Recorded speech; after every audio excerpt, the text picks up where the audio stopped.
ये जो भारतीय जनता पार्टी मुद्दा बना के दंगा फसाद करके और आपसी भाईचारा को खराब कर रही थी। केवल भारतीय जनता पार्टी जब सत्ता में आई तभी सारे हिंदुओं को खतरा पैदा हो गया। इस देश के अंदर जो क्राइम का ग्राफ है वो कम नहीं हुआ। आज बहनें सुरक्षित नहीं है। इन्होंने ठेका लिया था कि सब कुछ कर देंगे। आज आप देखा कि पूरे देश के हाथरस से लेकर प्रयाग तक तमाम सब क्या हो रहा है। इबादत का पाक महीना शुरू हो चुका है। रमजान 19 फरवरी से शुरू हुआ है। आपको बता दें कि अब जो है लगातार भारत का मुसलमान इस पूरे महीने में रोजा रखता है और साथ ही साथ ईद का त्योहार हर भारतीय मिलकर मनाता है, चाहे वो हिंदू हो मुसलमान हो, सब साथ में मिलकर मनाते हैं। लेकिन अगर बात करी जाए उत्तर प्रदेश की राजनीति की, तो हमारे मुख्यमंत्री कुछ ऐसे बयान दे देते हैं जिसके चलते विवाद खड़ा हो जाता है। हमारे साथ पसमानदा मुस्लिम समाज के राष्ट्रीय अध्यक्ष अनीस मंसूरी हैं, जिनसे हम बात करेंगे तमाम मुद्दों को लेकर के। सबसे पहले तो रमजान का महीना शुरू हो चुका है, ईद आने वाली है, क्या कहना चाहेंगे, कैसे? सबसे पहले मैं इस पाक महीने की देशवासियों को रमजान की बहुत बहुत मुबारकबाद देना चाहता हूँ। उसके अलावा जो आपके सवाल थे कि इस प्रदेश के मुख्यमंत्री माननीय योगी जी जो तमाम मुसलमानों के मुद्दे को लेकर के हमेशा मुखर रहते हैं। जो अब बयान है वो मैं आपको बता देती हूँ। मस्जिद को लेकर के बोलते कि बाबरी मस्जिद कयामत तक नहीं बनेगी। कुछ शब्द हैं उनके जो लगातार वो इस्तेमाल करते हैं, कहते हैं कि उर्दू नहीं बोलनी चाहिए और खुद ही उर्दू शब्द का इस्तेमाल करते हैं। इसको कैसे देखते हैं? और साथ ही जब बात आती है भारत देश की, तो भारत को हम कहते हैं वसुधैव कुटुंबकम, जहाँ सारे धर्म एक साथ रहते हैं। वहां पर इस तरीके की चर्चा होना कि बाबरी मस्जिद कयामत तक नहीं बनेगी, वहां पर इस तरीके की चर्चा होना कि जिस तरह मंदिरों में घंटी बजाना अलाउ हो सकता है, जागरण रात भर चल सकता है, वहां पे लाउड स्पीकर को कम करना, इसको कैसे देखिए, जैसा कि मुख्यमंत्री जी ने कहा कि मुसलमानों को मतलब उर्दू के खिलाफ बोलते हैं, उनके एक संज्ञान में एक बात मैं ला दूं कि शायद उनको जानकारी होगी या नहीं, वो मैं नहीं कह सकता कि उर्दू भाषा जो है वो पूरी दुनिया में, भारत में बोली जाती है, पाकिस्तान में, अफगानिस्तान में, बांग्लादेश में, चूंकि ये सारे भारत के हिस्से थे। तो ये जो पहले अखंड भारत था तो उसमें ये केवल उर्दू यही बनी, इसी देश के अंदर, उसको लग्जरी जबान है, वो यही उर्दू पैदा हुई इसी देश में बनी। ये कोई वो सऊदी अरब से नहीं आई, वहाँ अरबी बोली जाती है। तो और ना उर्दू वहाँ बोला जाता है, पूरे देश दुनिया में कहीं उर्दू नहीं बोला जाता सिवा भारत के अलावा। तो ये हमारी हिंदी की छोटी बहन है उर्दू, ये दर्जा दिया गया। तो इसमें आम आपसी बोलचाल में मुख्यमंत्री जी को तो कोई एतराज नहीं होना चाहिए कि चूंकि कोई बाहर की भाषा तो है नहीं, और अंग्रेजी जो बाहर की भाषा है उसको बोलेंगे, उर्दू नहीं बोलेंगे। उर्दू जो कि भारत में बनी हुई है, तो भारत की चीजों का इस्तेमाल करने की बात करते हैं, तो उर्दू क्यों नहीं इस्तेमाल करते? और फिर ये मैं नहीं कह सकता कि देखिए, रही बात ये मुख्यमंत्री जी का, मुख्यमंत्री जी चर्चा में बने रहने के लिए, और जब वो अपने काम के प्रति जब जनता में रुझान जनता कम पाते हैं तो इस तरीके से वो नफरती बयान दे करके हिंदू मुसलमान का मुद्दा छेड़ देते हैं, और वो पोलराइजेशन की बात सोचते हैं कि पोलराइजेशन होगा। लेकिन इस देश के अंदर अब बाबरी मस्जिद की बात कर रहे हैं, क़यामत तक नहीं बनेगी। अरे भाई, क़यामत तक कौन रहेगा कौन नहीं रहेगा वो अलग बात है। लेकिन अब बाबरी मस्जिद का मुद्दा जब आपने उसको एक बार भुना लिया, कहीं चुनाव में भुनाया, और जब एक माननीय न्यायालय का फैसला आस्था के आधार पे आया, वहां जजमेंट नहीं हुआ। अगर जो जजेस उस बैठे बेंच था, उन लोगों ने माना कि इस सच में बाबरी मस्जिद है, लेकिन यहाँ पर एक लंबे समय से यहाँ पर पूजा अर्चना हो रही है, तो लोगों की यहाँ पर आस्था जुड़ी हुई, तो आस्था के आधार फैसला दे दिया। अगर न्यायिक तरीके से फैसला जाता तो वो तो मुसलमानों के हक में आता, बाबरी मस्जिद के हक में आता। हम सब ये जानते हुए भी देश के अंदर ये जो भारतीय जनता पार्टी मुद्दा बना के दंगा फसाद करके और आपसी भाईचारा को खराब कर रही थी, हम लोगों ने जानबूझ करके कि ये मुद्दा खत्म हो जाए, माननीय न्यायालय के फैसला को मान लिया। अब जब वहां मंदिर बना लिया, विशाल मंदिर बन गई, सब कुछ हो गया, तो अब वहां मस्जिद कौन बनाने जा रहा है? बेकार की बातें करते नहीं बने। रही बात कलकत्ता की बात है, तो कोई पागल अगर वहां भारतीय जनता पार्टी के इशारे पर वहां पर हुमायूं मस्जिद बनाने की बात करते, तो सब भारतीय जनता पार्टी कलकत्ता के चुनाव के मद्देनजर ये सारा पूरा ताना बाना भारतीय जनता पार्टी का बना हुआ है। अब जो है द केरल स्टोरी 2 जल्दी रिलीज हो जाएगी। चुनाव आने वाला है 2027 का, 26 का पंचायती चुनाव भी है। अब द केरल स्टोरी 2 में कुछ सीन ऐसे दिखाए गए हैं जहां पे लड़कियां कह रही हैं कि भारत की तमाम लड़कियां हैं जिनको मुस्लिम बनाने का इरादा है। इस तरीके की ये देश पूरा शरिया बन जाएगा, शरिया कानून अपनाएगा। क्या कहना चाहेंगे ऐसी पिक्चरों को लेकर के जो अब बन रही हैं? जो पहले की पिक्चर हुआ करती थी वो भले हमें एक रहना सिखाया करती थी, जैसे आपने देखा होगा हम साथ साथ हैं या हम आपके हैं कौन, उसमें सब एक साथ रहते हैं, चाहे वो उसमें मुसलमान हो हिंदू हो, सब एक साथ खाते पीते। लेकिन आज की जो पिक्चरें हैं उसमें आप देखेंगे तो अब जब द केरल स्टोरी 2 हिट हुई तो द केरल स्टोरी 2 बना दिया, उसमें और बढ़ा चढ़ा के चीजें दिखाने लगे। क्या कहेंगे, क्या इससे जो है उपद्रव नहीं फैलेगा? क्या इससे जो है भेदभाव नहीं फैलेगा? देखिए, सबसे पहले तो मैं ये कहना चाहूंगा कि क्या भारतीय जनता पार्टी सरकार पूर्ण बहुमत की सरकार है यहाँ पर, और केंद्र में भी है, और इतने सालों से इस देश के अंदर हिंदू मुसलमान सिख ईसाई सभी धर्म के लोग आपस भाईचारा बना के रहते थे। तो केवल भारतीय जनता पार्टी जब सत्ता में आई तभी सारे हिंदुओं को खतरा पैदा हो गया, तभी सब कुछ हो गया। इससे पहले भी खतरा नहीं था।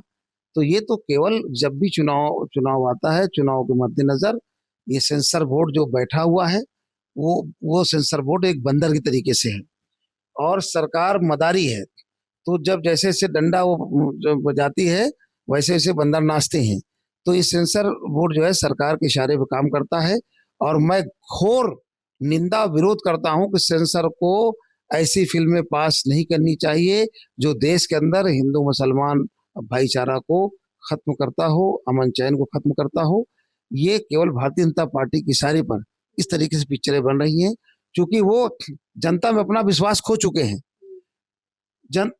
जनता का जनादेश पाने के लिए जनता के बीच में काम करके वोट लो तो ठीक है, लेकिन देशभक्ति के नाम पे वोट लो और इस तरह पिक्चरें बना करके वैमनस्यता फैला के वोट लो, तो ये जनता समझ गई है कि ये चिराग जो जलता है और जलते जलते जब उसमें तेल खत्म होता है तो एक बार जोर से भभक के बुझ जाता है। तो ये वो चिराग के जैसा हाल इस सरकार का होने जा रहा है, केंद्र और प्रदेश सरकारों में यही हाल होने जा रहा है। नहीं, बाबा कहते हैं बुलडोजर्स की सरकार है, माफियाओं पे बुलडोजर चल चुका है, अपराध कम हो गए हैं, कर्फ्यू लग चुका है, अपराध अब होता ही नहीं है, डरते हैं लोग। क्या कहेंगे? तो ये जो गोदी मीडिया, बिकी हुई मीडिया है, उसके बाद भी कुछ ऐसे अपराध होते हैं उनको वो छिपा नहीं सकते, क्योंकि सोशल मीडिया पर और यूट्यूबर जितने सोशल मीडिया को मैं धन्यवाद देता हूँ कि सच में आज अगर सच्चे ईमानदार से देश की बात अगर रखते ईमानदारी साथ में, तो ये सोशल मीडिया के लोग और यूट्यूबर्स हैं और भी इस तरह के जो तमाम चैनल चलाते हैं वो रखते हैं। तो अब आम जनता को इन इन चैनलों से सच्चाई देश की पता चल रही है। गोदी मीडिया उसको पर्दा डालने की कोशिश करती है, लेकिन अब उसको लगा कि ज्यादा नहीं डाल पाएंगे। इतना सब कुछ करने के बाद ये सरकार का पूरा मीडिया पे पकड़ है। इसके बाद भी इस देश के अंदर जो क्राइम का ग्राफ है वो कम नहीं हुआ। आज बहनें सुरक्षित नहीं है। इन्होंने ठेका लिया था कि सब कुछ कर देंगे, आज आपने देखा कि पूरे देश के हाथरस से लेकर प्रयाग तक तमाम ये सब क्या हो रहा है। ये और रही बात ये कि एक तरफ जैसे माफिया बुलडोजर की बात आपने की, बुलडोजर केवल बनाए केवल मुसलमानों के लिए और कुछ ब्राह्मणों के लिए बना है। बाबा के बुलडोजर और बाबा के जो ये एनकाउंटर्स हैं ज्यादातर मुस्लिम और ब्राह्मण की हैं। तो कहीं ना कहीं उनको ये जानना चाहिए कि देश के अंदर बहुत चंद मुस्लिम माफिया रहे। मैं उनका समर्थन नहीं करता हूँ, गलत थे तो सजा मिलनी चाहिए थी, लेकिन उसके लिए कोर्ट था, उसके लिए सब कुछ था। लेकिन मुख्यमंत्री जी खुद ही वकील बन गए, खुद ही मुंसिफ बन गए, खुद ही सजा देने लगे। उनको सजा मिलनी चाहिए। लेकिन माफिया की बात होती है, क्या ये प्रदेश के अंदर माफिया कहीं चले गए हैं क्या? आज भी ये सब क्राइम हो रहा है, कौन कर रहा है? माफिया तो कर रहा है। तो माफिया जो क्राइम कर रहा है मुख्यमंत्री जी को दिखाई नहीं पड़ता, केवल उनके सजाती लोग, सारी छूट उनको है। अभी गिनाने लग जाऊं तो मुझे बहुत वक्त लग जाएगा कि उत्तर प्रदेश के अंदर इतने माफिया फल फूल रहे हैं सरकार के संरक्षण में, क्योंकि वो मुख्यमंत्री की सजाती हैं। तो ये कानून उनके लिए नहीं है, ये कानून हम लोगों के लिए, माइनॉरिटी या कमजोर लोगों के लिए है। और इसलिए बाबा इस बात बुलडोजर को ईमानदारी वाली बात तो ना करें, वो सीधे सीधे बात करते हैं हमें मुसलमानों को वोट चाहिए नहीं, हम हिंदू मुसलमान करके वोट लेंगे और सरकार बनाएंगे। लेकिन इस प्रदेश की जनता इस बात को समझ गई, ये खोटा सिक्का बार बार नहीं चलता, अभी चलने वाला नहीं। अब यहाँ का नौजवान समझ गया कि ये सत्ता में बने रहने के लिए देशभक्ति का भी इस्तेमाल करते हैं और टेलीविजन के जरिए जात पात जाति धर्म में बांटने का भी काम करते हैं।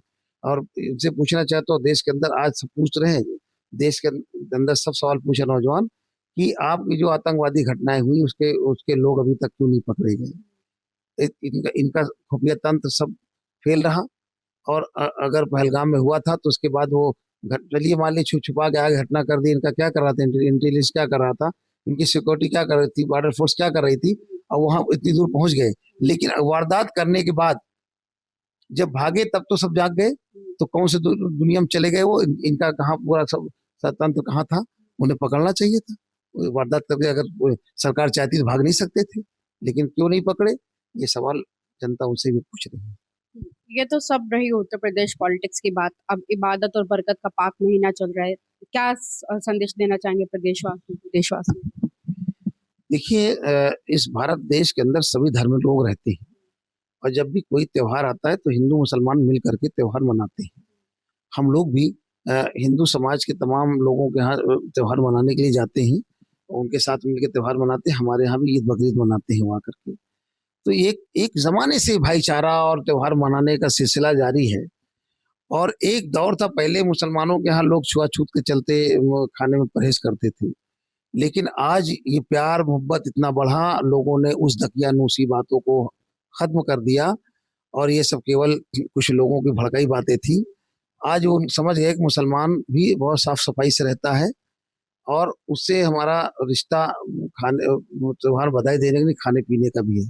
तो आज लोग मुसलमानों के यहाँ भी बड़े उससे आकर के खाते पीते हैं और इज्जत से रहते हैं, एक दूसरे को बधाई देते हैं। हम लोग उनके यहाँ जाते हैं और बधाई देते हैं, मुबारकबाद देते हैं। तो ये पाक महीने पे मैं तो उम्मीद करता हूँ देशवासियों से कि ये एक बरकत का महीना है। इसमें जो रोजेदार हैं, नमाजियों की जितनी आप उनके लिए मदद करेंगे, उनके लिए आप खड़े रहेंगे, तो इंशाल्लाह ताला इस पाक रमजान में वो आपके लिए भी दुआ करेंगे और आपको भी पुण्य मिलेगा, सवाब मिलेगा।